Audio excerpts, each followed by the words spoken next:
وہ مرنے کے بعد کے حالات پر مشتمل ہے۔ قیامت کیسے آئے گی، جنت کے کیا حالات ہیں، جہنم کے کیا حالات ہیں، اور انسان کی موت کے بعد کیا واقعات پیش آنے والے ہیں، تقریباً 1/3 حصہ قرآن کریم کا اسی کے اوپر صرف ہوا۔ مقصد یہ ہے کہ انسان اس دنیا میں رہے ضرور، لیکن ساتھ ساتھ یہ بھی پیش نظر رکھے کہ آگے کیا ہونے والا ہے۔ وہ انسان اگر اپنے سامنے رکھے تو اس کی دنیا کی زندگی بھی درست ہو جاتی ہے، اور اگر وہ بھول جائے، موت سے غافل ہو جائے، مرنے کے بعد کے حالات سے غافل ہو جائے، اللہ کے سامنے جوابدہی کے احساس سے غافل ہو جائے، تو دنیا کی زندگی بھی خراب ہو جاتی ہے۔ تو اصل مقصود اصل میں یہی ہے کہ اس زندگی کی فکر ہم آپ یہاں پر جو بیٹھتے ہیں یہ تھوڑی دیر کے لیے، اصل مقصود اس کا یہی ہے کہ اللہ تبارک و تعالی اس مجلس کے ذریعے اور باہم بیٹھنے کے ذریعے وہ فکر ہمارے دلوں میں پیدا فرما دے، اس زندگی کو بہتر بنانے کی فکر پیدا فرما دے۔ لہذا جو کچھ یہ آ رہا ہے اس آخری باب میں، یہ در حقیقت حاصل ہے پوری تعلیمات کا۔ حضرات صحابہ کرام رضی اللہ تعالی عنہم اجمعین کے دلوں میں نبی کریم سرور عالم صلی اللہ علیہ وسلم نے یہ آخرت کی فکر اور جنت و جہنم کا دھیان اور خیال ایسا جما دیا تھا کہ کسی وقت ان کے دل سے نکلتا نہیں تھا۔ دنیا کی کوئی زیب و زینت، دنیا کی کوئی لذت، کوئی مال و دولت ان کو دھوکہ نہیں دے سکتی تھی۔ وہ جانتے تھے کہ حقیقت حال یہ ہے کہ یہ دنیا کی جو کچھ لذت یا راحت ہے یہ چند دن کی ہے، اس کے بعد جو اصل حقیقت ہے وہ آنے والی ہے۔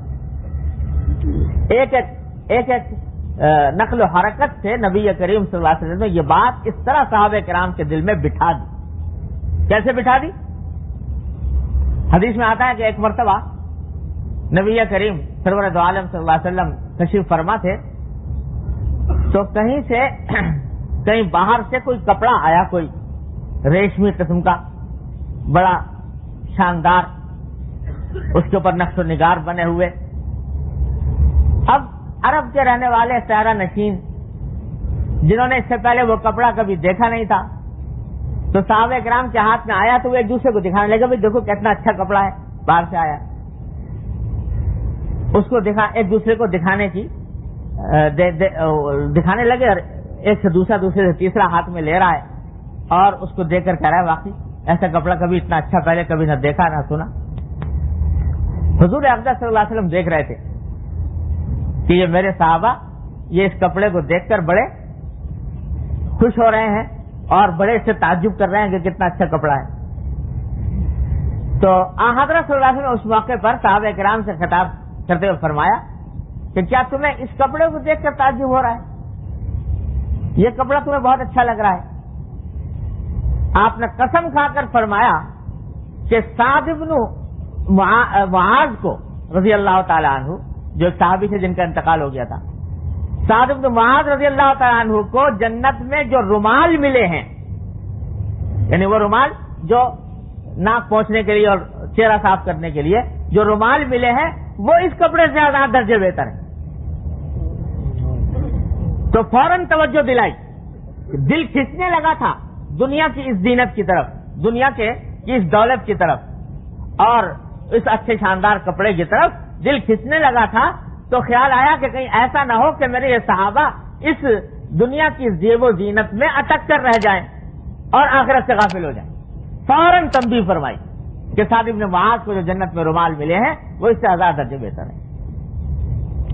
ایک ایک چیز کے اوپر نگاہ تھی نبی کریم صلی اللہ علیہ وسلم کی کہ ان کا دھیان دنیا میں ایسا منہمک نہ ہونے پائے کہ آخرت سے غافل ہو جائیں اور مرنے کے بعد کی زندگی سے غافل ہو جائیں۔ اس واسطے قدم قدم پر مرنے کے بعد کے حالات آپ نے بتائے صحابہ کرام کو۔ اسی سلسلے کی یہ 2 حدیثیں ہیں جو میں یہاں پر اب پڑھ رہا ہوں۔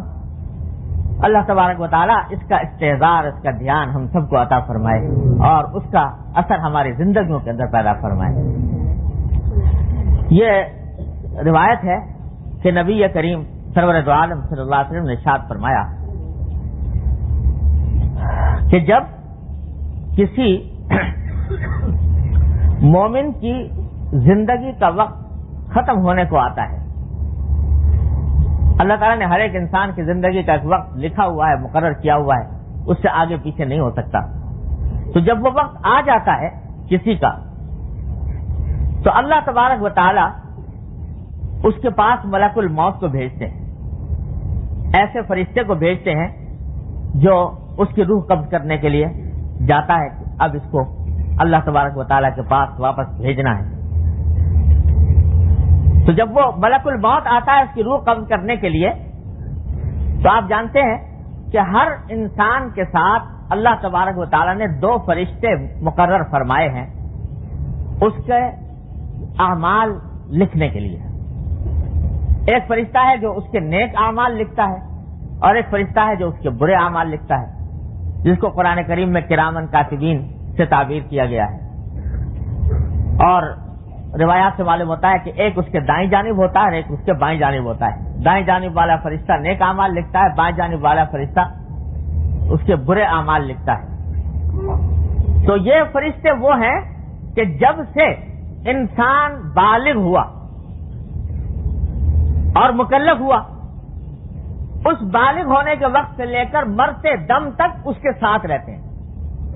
ایک لمحے ایک پل اس سے جدا نہیں ہوتے. اور اس دنیا میں کوئی بھی صحبت اتنی طویل، اتنی مسلسل، اتنی متواتر نہیں جتنی صحبت ان فرشتوں کی ہے. کوئی باپ بیٹے کے ساتھ اتنا نہیں رہتا، کوئی شوہر بیوی کے ساتھ اتنا نہیں رہتا، کوئی دوست دوست کے ساتھ اتنا نہیں رہتا، کوئی قریب عزیز دوسرے عزیز کے ساتھ اتنا نہیں رہتا. لیکن یہ فرشتے وہ ہیں کہ جو کسی لمحے انسان سے جدا نہیں ہوتے، ہر لمحے اس کے ساتھ ہیں. تو اتنی طویل صحبت اور اتنی طویل رفاقت ان فرشتوں نے اٹھائی ہوئی ہے. تو جب اس کے مرنے کا وقت آتا ہے تو وہ فرشتے کہتے ہیں کہ ان ھذا قد کان لنا اخا و صاحبا وقد حان اليوم منه فراق، کہ یہ شخص جس کی روح قبض کرنے کے لیے یہ ملک الموت اس وقت آیا ہے، یہ ہمارا بھائی تھا اور ہمارا ساتھی تھا، کہ اتنی طویل رفاقت ہمیں اس کے ساتھ رہی، اس کے اچھے برے اعمال ہم دیکھتے رہے، اس کے ساتھ رہے. وقد حان اليوم منه فراق، اور اب جدائی کا وقت آ گیا. جب سے بالغ ہوا تھا اس سے لے کر آج تک جدائی نہیں ہوئی تھی، اب جدائی کا وقت آ گیا. تو وہ کہیں گے ملک الموت سے کہ ہمیں ذرا اجازت دیجئے کہ ہم اپنے اس بھائی کے بارے میں اپنا تبصرہ بیان کریں کہ ہم نے اس کو کیسا پایا اور یہ آدمی کیسا تھا. تو ملک الموت کہے گا اچھا بتاؤ یہ کیسا تھا. تو وہ دونوں جو ہیں وہ اپنے اپنے طریقے پر اس کے حالات بیان کریں گے کہ یہ آدمی کیسا تھا. تو کہیں گے اس سے خطاب کر کے، یعنی مرنے والے سے خطاب کر کے کہیں گے کہ ہم تمہارے لیے دعا کرتے ہیں کہ اللہ تبارک و تعالیٰ تم کو جزائے خیر عطا فرمائے. یہ مومن کی بات ہو رہی ہے، یہ مومن کے روح قبض ہونے کی بات ہو رہی ہے. تو وہ کہیں گے کہ اللہ تعالیٰ سے ہم دعا کرتے ہیں کہ تمہیں ہماری طرف سے جزائے خیر عطا فرمائے اور تمہیں اپنی رضائے کاملہ سے نوازے، اور تمہارے جو گناہ ہیں اللہ تعالیٰ ان کی مغفرت فرمائے، اور اللہ تعالیٰ تم کو جنت میں داخل فرمائے. کیوں؟ اس لیے کہ فنعمل اخو کنتا والصاحب، تم ہمارے بہترین بھائی تھے، بہترین دوست تھے، بہترین ساتھی تھے. ما کان ایسر مؤونتک، تمہاری ذمہ داری جو ہمیں اللہ تعالیٰ نے ہمارے اوپر ڈالی تھی وہ کتنی آسان تھی کہ ہمیں اس نے مشقت میں نہیں ڈالا، اور کتنا تم اپنے معاملات میں جو کام کرتے تھے وہ ہماری ذمہ داریوں کو کتنی آسانی سے پورا کر دیتے تھے، اور تمہارے گناہ ہم کو اپنے پروردگار کے پاس جانے اور تسبیح و حمد اور تقدیس کرنے سے نہیں روکتے تھے.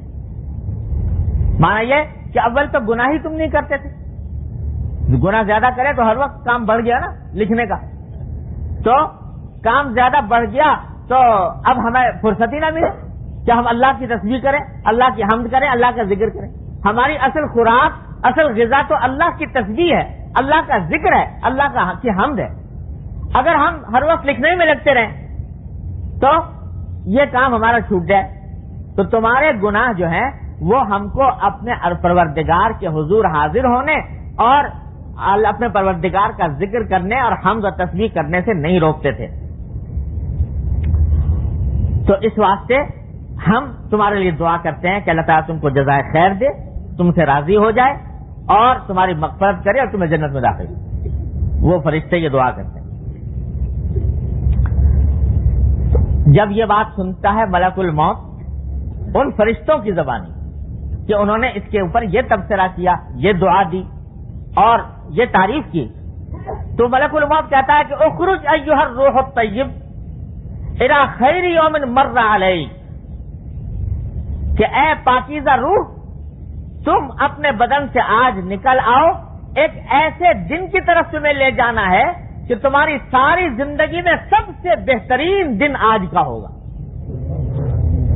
الی خیر یوم مر علیک، پیدائش سے لے کر اب تک جتنی تم نے زندگی گزاری ہے اس ساری زندگی کے مقابلے میں سب سے زیادہ بہترین دن آج کا ہوگا جب تمہیں اس بدن کی قید سے آزاد کیا جائے۔ فَنِعْمَ مَا قَدَّمْتَ لِنَفْسِكَ، تو جو کچھ تم نے اپنی زندگی میں اپنے لیے آگے توشہ بھیجا ہے آخرت کا، وہ بڑا اچھا تحفہ ہے، بڑا اچھا توشہ ہے۔ اخرج الی الروح والریحان، آؤ نکلو اللہ تبارک و تعالیٰ کی رحمتوں کی طرف اور جنت کی خوشبوؤں کی طرف تمہیں لے کر جاتا ہوں، وجنات النعیم، اور نعمتوں والی جنتوں کی طرف تمہیں لے کر جاتا ہوں، ورب علیک غیر غضبان، اور ایسے پروردگار کی طرف تمہیں لے کر جا رہا ہوں جو تم سے ناراض نہیں، تمہارے اوپر اس کا غضب نہیں، تمہارے سے وہ ناراض نہیں۔ یہ ہوتا ہے مومن کے روح کے قبض ہونے کا منظر جو نبی کریم صلی اللہ علیہ وسلم نے ان الفاظ میں کھینچا کہ اس شان کے ساتھ مومن کی روح اس کے جسد سے نکالی جاتی ہے، قبض کی جاتی ہے۔ جب اس خیر مقدم کے عالم میں مومن کی روح قبض کی جاتی ہے تو اس کے بعد کے حالات اس کے مطابق ہوتے ہیں، جس کی تفصیل اگلی روایت میں آ رہی ہے انشاءاللہ۔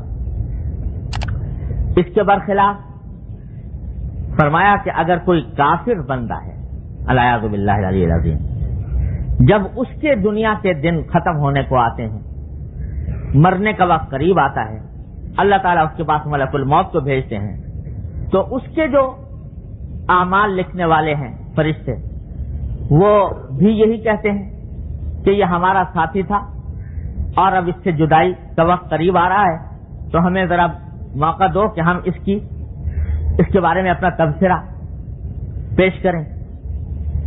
ملک الموت کہتا ہے کہ ٹھیک ہے اپنا تبصرہ کرو، تو وہ ان الفاظ میں تبصرہ کرتے ہیں کہ لعنت اللہ وغضبہ علیہ، اللہ کی لعنت ہو اور اللہ کا غضب ہو اس بندے کو، ولا غفر لہ، اور ہم دعا کرتے ہیں کہ اللہ تعالیٰ اس کی کبھی مغفرت نہ کرے، اور دعا کرتے ہیں کہ ادخلہ النار، اس کو جہنم میں داخل کرے۔ کیوں؟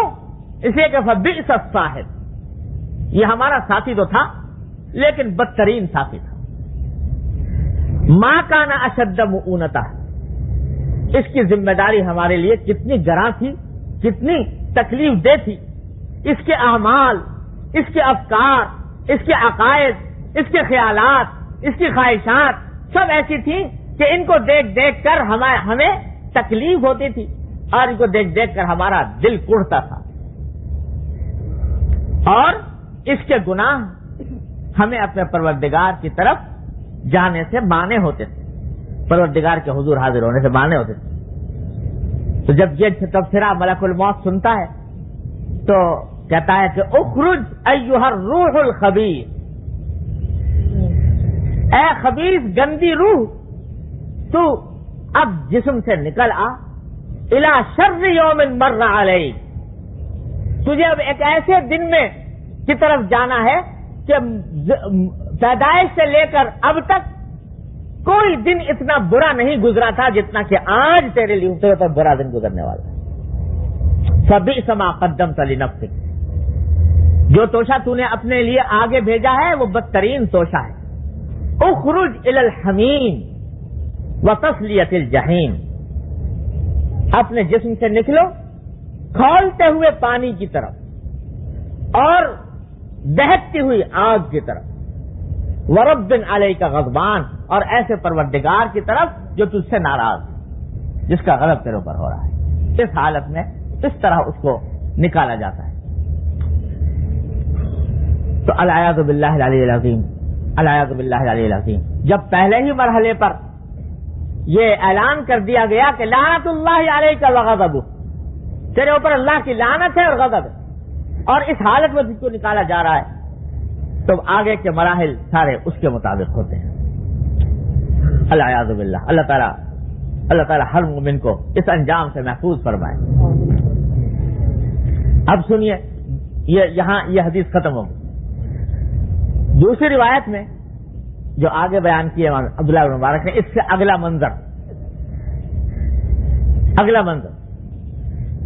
منظر یہ کہ جب روح نکل گئی تو کیا ہوگا؟ روح نکلنے کے بعد کہتے ہیں کہ جب مومن کا انتقال ہوتا ہے تو تنادت بقاع الارض، تو زمین کے مختلف حصے وہ آواز لگاتے ہیں، وہ زمین کے مختلف حصے پکارتے ہیں. کیا پکارتے ہیں؟ کہ مات عبد اللہ المؤمن، اللہ کا مومن بندہ آج انتقال کر گیا، مر گیا. اور اس کے اوپر آسمان و زمین روتے ہیں. تو باری تعالیٰ ان سے پوچھتے ہیں، زمین کے اور آسمان کے ان حصوں سے جو ان پر رو رہے ہیں، کہ ما یبکیکما علی عبدی، میرے بندے پر کیوں رو رہے ہو؟ تو وہ کہتے ہیں کہ یا ربنا لم یمشی علی ناحیۃ منا قط الا وہو یذکر، کیا پروردگار یہ بندہ جو اس وقت اٹھا ہے اس کا ہم پر یہ احسان ہے کہ ہمارے یعنی زمین کے جس کسی حصے سے کبھی یہ گزرتا تھا تو اللہ آپ کا ذکر کرتے ہوئے گزرتا، آپ کو یاد کرتا ہوا گزرتا تھا. تو اس نے ہمیں آپ کے ذکر سے آباد کیا، اس نے ہمیں آپ کے ذکر سے زینت بخشی، اس کا ہم پر یہ احسان ہے. اس لیے آج جب یہ جا رہا ہے اس دنیا سے تو ہم اس لیے رو رہے ہیں کہ اے اللہ ہم کو یہ زینت بخشنے والا اور ہم کو آپ کے ذکر سے آباد کرنے والا رخصت ہو. آسمان و زمین اس کے اوپر ہوتی. اور آگے فرمایا کہ جب مرنے کے بعد مومن کو جنازے میں اٹھا کر لے جایا جاتا ہے، جنازہ میں رکھ دیا گیا اور لوگ اٹھا کر لے جا رہے ہیں کندھا بدل بدل کر. تو حدیث میں اس جگہ یہ فرمایا گیا ہے کہ وہ بندہ جس کو جنازے پر اٹھا کر لے جا رہے ہیں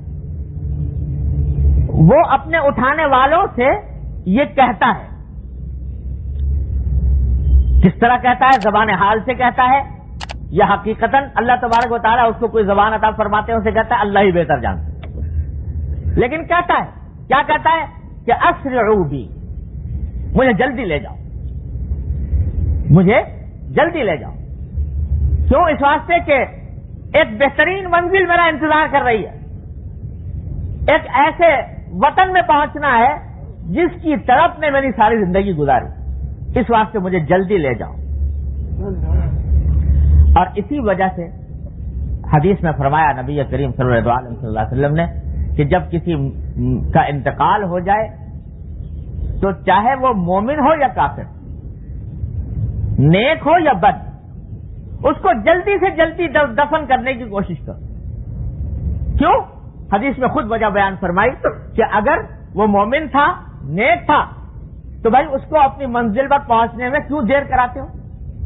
جلدی سے جلدی اس کو پہنچاؤ اپنی منزل پر. اللہ تبارک و تعالیٰ کی رحمتوں کی آغوش میں اس کو جانا ہے تو اس کے راستے میں رکاوٹ نہ بنو، جلدی سے جلدی اس کو پہنچاؤ. اور اگر وہ کافر ہے اور برا ہے تو حدیث میں فرمایا فلا یبعد الا اہل النار، کہ بھئی اب جب دوزخی ہے تو دوزخی کو جلدی سے جلدی اپنے آپ سے رخصت کرو، اپنے آپ سے ہٹاؤ، اس کو تو جلدی سے جلدی رخصت کرو۔ تو ہر حالت میں مردے کو جلدی سے جلدی دفن کرنے کی کوشش، یہ اس کی تاکید فرمائی نبی کریم صلی اللہ علیہ وسلم نے۔ ہمارے ہاں اس بارے میں بڑی غفلتیں ہوتی ہیں، بہت دیر کر دی جاتی ہے بلا وجہ، کسی معقول وجہ کی وجہ سے ہو، عذر کی وجہ سے ہو تو بات دوسری، لیکن عام حالات میں جلدی سے جلدی جتنا ہو سکے تجہیز و تکفین میں اور دفن میں جلدی کرنے کا حکم ہے شریعت کے اندر۔ بہرحال فرمایا کہ وہ کہتا یہ ہے کہ مجھے جلدی لے جاؤ اپنی منزل کی طرف۔ فَإِذَا وُضِعَ فِي لَحْدِهِ، جب اس کو لحد میں رکھ دیا جاتا ہے قبر میں، تو کلمتہ الارض، تو جس زمین پر اس کو رکھا گیا وہ اس سے بات کرتی ہے، وہ کہتی ہے مردے کو، کیا کہتی ہے؟ قالت له ان كنت لاحبك وانت على ظهري فانت الان احب الي، وہ زمین اس سے خطاب کر کے کہتی ہے کہ اے اللہ کے بندے، جب تو میری پشت پر چلا کرتا تھا تو میں اس وقت بھی تجھ سے محبت کرتی تھی، جب تو میری پشت پر چلتا تھا تو اس وقت بھی میں تجھ سے محبت کرتی تھی، اور آج جب تو میری آغوش میں آ گیا تو آج تو مجھے اس سے زیادہ محبوب ہے۔ فأنت الآن أحب إلي۔ اور اس کے برعکس والعیاذ باللہ کہتے ہیں جب کافر کو اٹھا کر لے جایا جاتا ہے جنازے میں تو وہ یہ کہتا ہے کہ ارجعوا بی ارجعوا بی، مجھے واپس لے جاؤ، مجھے واپس لے جاؤ، میں وہاں جانا نہیں چاہتا۔ اور جب اس کو اس کے قبر میں رکھ دیا جاتا ہے تو زمین اس سے بھی بات کرتی ہے اور کہتی ہے کہ جب تو میری پشت پر چلا کرتا تھا تو میں تجھ سے بغض رکھتی تھی، میں تجھے ناپسند کرتی تھی، اور آج جب تو میرے اندر آ گیا تو تو مجھے پہلے سے زیادہ مبغوض ہے، مجھ سے پہلے سے زیادہ ناپسند ہے۔ یہ کلام کرتی، یہ اس طرح استقبال ہوتا ہے قبر کی طرف سے اور زمین کی طرف سے، مومن کا اس طرح اور کافر کا اس طرح۔ اگلی روایت میں یہ بیان فرمایا گیا کہ جب میت کو رکھ دیا گیا قبر کے اندر تو کیا ہوتا ہے؟ کہتے ہیں ان المیت یقعد فی حفرتی، کہ میت کو بعد میں اس قبر کے اندر بٹھایا جاتا ہے۔ کس طرح بٹھایا جاتا ہے؟ وَهُوَ يَسْمَعُ وَخَطَ مُشَيِّعِي،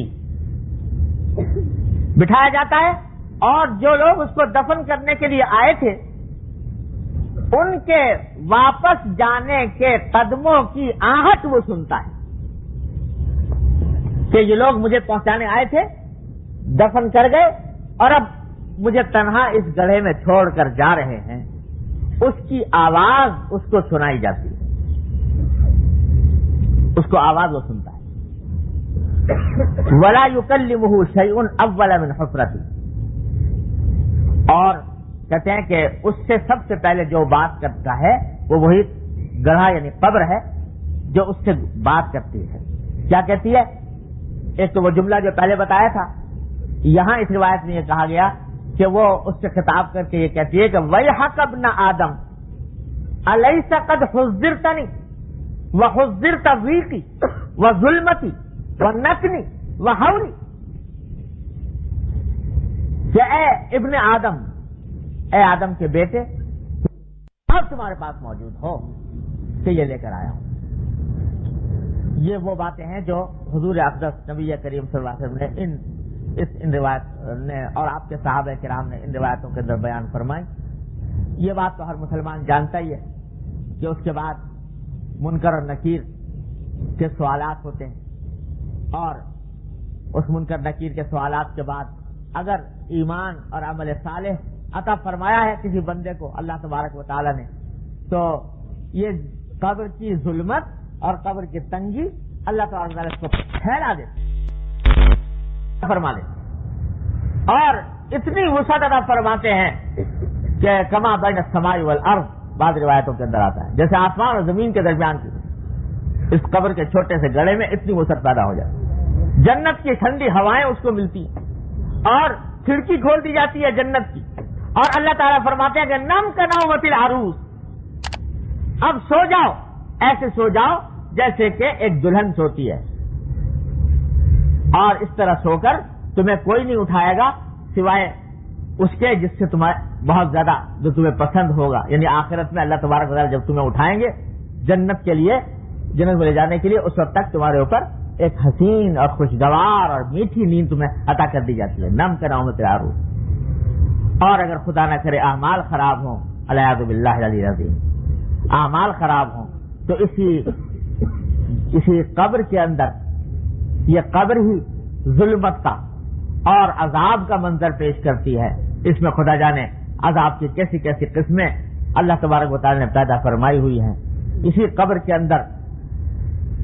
کے اندر تاریکی ہوتی ہے، اسی کے اندر سانپ بچھو ہوتے ہیں، اسی کے اندر اللہ بچائے اس کے اندر مار پیٹ ہوتی ہے، اور کیا کچھ ہوتا ہے احادیث کے اندر تفصیل اس کی آئی ہے عذاب قبر کی. اللہ تعالیٰ اپنی رحمت سے، اپنے فضل و کرم سے ہم سب کو اس عذاب قبر سے بھی اور عذاب حشر سے بھی، عذاب دوزخ سے بھی اپنی رحمت سے نجات عطا فرمائے. میرے والد ماجد رسول اللہ تعالیٰ سے فرمایا کرتے تھے، بعض لوگ کہتے ہیں نا کہ بھائی ابھی تو حساب و کتاب ہوا نہیں، آخرت میں جا کے قیامت کے بعد حساب و کتاب ہوگا، اس کے بعد جنت جہنم کے فیصلے ہوں گے، تو یہاں ابھی قبر سے کیسے عذاب اور ثواب شروع ہو گیا؟ عذاب ثواب جو ہے وہ تو اس وقت ہونا چاہیے جب حساب کتاب پورا ہو جائے. حساب کتاب ہوگا آخرت میں جب حشر، میدان حشر ہوگا، میدان حشر کے بعد حساب و کتاب ہوا کرے گا. تو میرے والد ماجد قصر اللہ تعالیٰ سے دولت، اللہ تعالیٰ ان کے درجات بیان فرمایا کرتے ہیں بھائی یہ جو عالم برزخ ہے، یعنی عالم برزخ اس عالم کو کہتے ہیں جو مرنے کے بعد سے لے کر اور قیامت کے قائم ہونے تک کا جو زمانہ ہے، برزخ اس کو کہتے ہیں. یہ عالم برزخ جو ہے یہ در حقیقت ویٹنگ روم ہے آخرت کا. تو فرمایا کرتے کہ جیسے اگر فرسٹ کلاس کے مسافر ہو تو اس کا ویٹنگ روم بھی فرسٹ کلاس ہوگا، اگر سیکنڈ کلاس کے مسافر ہو تو اس کا ویٹنگ روم بھی ویسا ہی ہوگا، اور اگر تھرڈ کلاس کے ہو تو اس کا ویٹنگ روم بھی ویسا ہی ہوگا. تو اگر اعمال صالح ہیں تو فرسٹ کلاس کے ویٹنگ روم میں ہو، لہذا وہاں پر جنت کی کھڑکی کھلی ہوئی ہے، ہوائیں آ رہی ہیں، اللہ تعالیٰ کی نعمتیں پہنچ رہی ہیں. اور اگر خدا نہ کرے برے اعمال ہیں تو یہ ویٹنگ روم ہے دوزخ کا، العیاذ باللہ. لہذا وہ حوالات ہے، اصل سزا تو جیل میں جا کے شروع ہوگی، لیکن یہ حوالات ہے، حوالات میں بھی پٹائی ہوتی. تو یہ جو وقت ہے یہ ویٹنگ، انتظار کا وقت ہے. اس واسطے اس کے اندر بھی عذاب کی جھلکیں دکھائی جاتی ہیں اور ثواب کی جھلکیں دکھائی جاتی ہیں قبر کی حالت میں. اللہ تعالیٰ اپنی رحمت سے، اپنے فضل و کرم سے ہم سب کو اللہ تعالیٰ عذاب قبر سے نجات عطا فرمائے، اپنے غضب سے نجات عطا فرمائے، اور اللہ تبارک و تعالیٰ مومن کا انجام ہم سب کو عطا فرمائے. یہ ہے جناب عالم برزخ کی تھوڑا سا خاکہ جو اس حدیث کی ان روایتوں کے اندر حضور اقدس صلی اللہ علیہ وسلم کی زبانی بیان کیا. آگے پھر جنت اور جہنم کا تھوڑا سا ذکر ہے، اور اس کے بارے میں حضور اقدس صلی اللہ علیہ وسلم کے بعد ارشادات بیان فرمائے گئے ہیں. آج ہم اور آپ در حقیقت اس عالم کا تصور کر نہیں سکتے، کتنا ہی اپنے تخیل کو وسعت دیں، اس میں کھینچ تان کریں، لیکن ہماری سمجھ میں آ نہیں سکتا.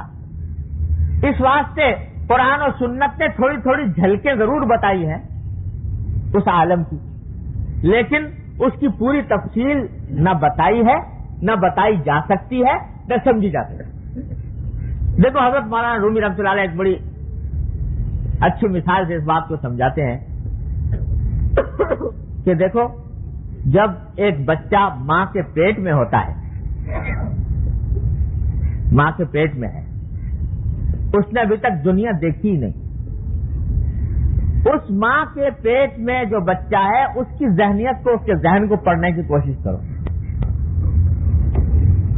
اس سے اگر کوئی یہ کہے کہ بھائی تو جس ماں کے پیٹ میں ہے یہ تو بہت ہی چھوٹا سا عالم ہے اور گندا ہے، اور جس چیز کو تو نے اپنا غذا بنا رکھا ہے، ماں کے پیٹ میں بچے کی غذا ہوتی ہے ماں کا خون، اور خون بھی گندا خون، وہ اس کی غذا ہوتی ہے. تو جس چیز کو تو نے اپنی غذا بنا رکھا ہے وہ تو انتہائی گندی چیز ہے، ناپاک چیز ہے، نجس چیز ہے. اور جب تو یہاں سے نکلے گا اس ماں کے پیٹ سے تو جتنا ہی تجھے ماں کا پیٹ نظر آ رہا ہے اس سے لاکھوں کروڑوں گنا بڑا عالم بعد میں آنے والا ہے. اور تو وہاں جا کر یہ جس چیز کو بڑے مزے سے کھاتا ہے، اپنی غذا بنا رکھا ہے، اس کو دیکھ کر نفرت کرے گا، اس کا تصور کر کے نفرت کرے گا، اور وہاں تجھے ایسی غذائیں اور ایسی لطیف چیزیں کھانے کو میسر آئیں گی کہ تو یہ سب بھول جائے گا، اس کے اوپر لعنت بھیجے گا کہ میں کس چیز کو میں اپنی لذت کا محور سمجھ رہا تھا. اگر اس وقت اس بچے کو یہ بات کہی جائے ماں کے پیٹ میں، کیا وہ باور کر سکے گا؟ وہ تو سمجھے گا کہ میری یہی کائنات ہے اور اس سے باہر اس سے بڑی کوئی کائنات ہو نہیں سکتی، اس سے بڑی کوئی دنیا نہیں ہو سکتی، اس سے بڑا کوئی عالم نہیں ہو سکتا، اور جو لذتیں مجھے یہاں نصیب ہو رہی ہیں اس سے بڑھ کر کوئی اور لذت ہو ہی نہیں سکتی. لیکن جب ماں کے پیٹ سے، تو میرے والد فرمایا کرتے تھے اللہ تعالیٰ کے درجات بلند فرمائے کہ حضرت انسان جو ہے جب ماں کے پیٹ سے دنیا کے اندر آتے ہیں تو ترک وطن کے صدمے میں روتے ہوئے تشریف لاتے ہیں کہ اس کو وطن بنا لیا تھا ماں کے پیٹ کو، اور اسی کے ساتھ اپنی آرزویں وابستہ کر لی تھی، اسی کے ساتھ اپنی تمنائیں وابستہ کر لی تھی، اسی کو اپنا سب کچھ سمجھ لیا تھا، اس کو اپنا دائمی وطن مستقر سمجھ لیا تھا. جب چھوڑ کر آئے تو ترک وطن کے صدمے میں تو روتے ہوئے تشریف لائے. یہاں آئے تو آنکھیں کھلی کہ واقعی جس عالم میں تھے وہ تو کوئی اس کی حقیقت نہیں تھی، اور وہ کتنا گندا عالم تھا، کتنا ناپاک تھا، کتنا برا تھا. اور اب دنیا کے اندر آ کر میں جو آیا ہوں یہ ہے در حقیقت دیکھنے کی چیز، یہ ہے رہنے کی چیز، یہ ہے وطن. اور تھوڑے دن تک اپنے کمرے کو اپنی دنیا سمجھتا ہے، کسی کمرے سے باہر نکلا ہی نہیں. کوئی کہے کہ بھائی تو جس کمرے کو دنیا سمجھ رہا ہے یہ حقیقت میں یہ تو دنیا کا کروڑواں اربواں حصہ بھی نہیں ہے.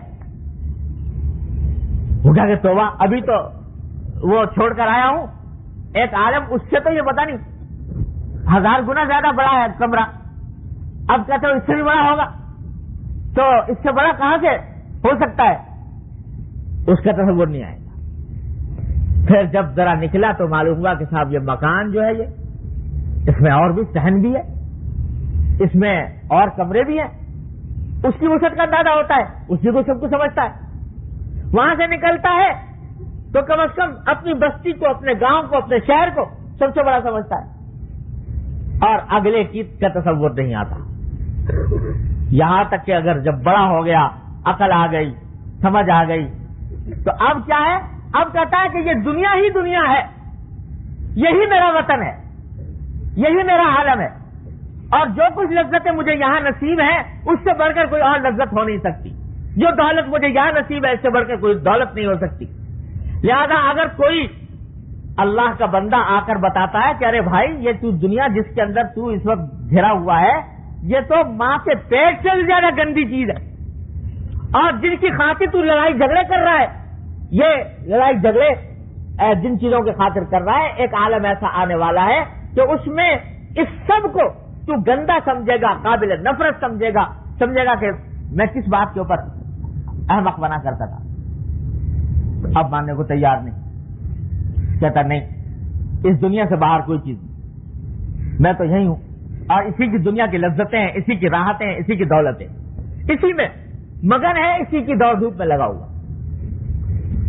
لیکن انبیاء کرام علیہم الصلوۃ والسلام آ کر بتاتے ہیں کہ نادان، جس طرح تو اب تک غفلت میں رہا ہے کہ ہر مرحلے پر تو نے آنے والے مرحلے کا انکار کیا، ہر مرحلے پر تو نے اپنے آپ کو وہی کا قیدی سمجھا اور اس سے آگے کی چیز کا انکار کیا، اسی طرح یہ بھی تیری منزل نہیں ہے، تیری منزل اور ہے آگے آنے والی۔ تو وہ انبیاء کرام علیہ السلام کی بات سمجھنے میں اس کو دشواری پیش آتی ہے۔ سمجھے کیسے؟ اس واسطے کہ ابھی تک ذہن اور فکر الجھا ہوا ہے اسی دنیا کی۔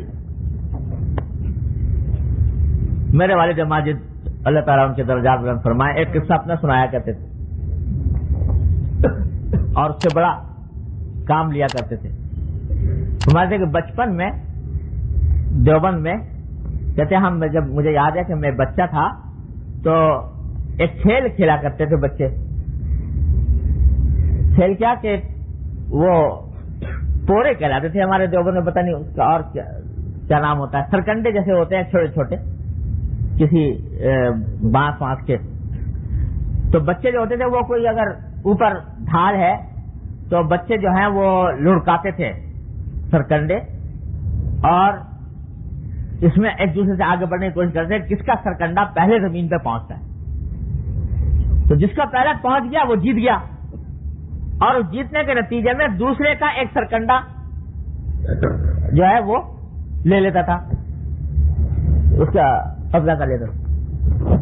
تو کہتے ہیں یہ ایک کھیل تھا، کسی کو سرکنڈے توڑ کے لائے 8-10، اب وہ دونوں نے لٹکانے شروع کیا، اب لے کے جس کا پہلے پہنچ گیا جب جیت گیا اس نے دوسرے کے سرکنڈے پر قبضہ کر لیا۔